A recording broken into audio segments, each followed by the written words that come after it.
3 సార్లు చంద్రబాబు నాయుడు గారు సంతకం చేసి without prior cabinet approval, without finance concurrence రాష్ట్ర ప్రభుత్వానికి 1300 కోట్ల రూపాయలు సంవత్సరానికి నష్టం చేకూరుస్తూ 4 సంవత్సరాలలో దాదాపుగా దగ్గర 5,000 కోట్ల రూపాయలు నష్టం చేకూరుస్తూ స్వయంగా చంద్రబాబు సంతకం పెట్టిన ఫైలు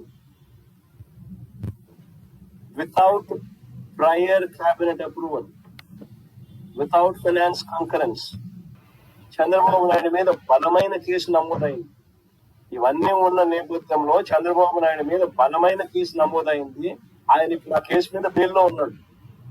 ఏ స్కామ్ లేకపోయినా ఒక స్కామ్ ఉన్నట్టుగా ఒక భూతాన్ని సృష్టించి తన కేసును వీకన్ చేసుకునే దానికోసం ఇప్పుడు వైఎస్ఆర్సీపీ ప్రభుత్వం మీద తాను ఇటువంటి ఫాల్స్ కేసు ఒకటి వాయిస్ చేసినాడు అన్నది వాస్తవం.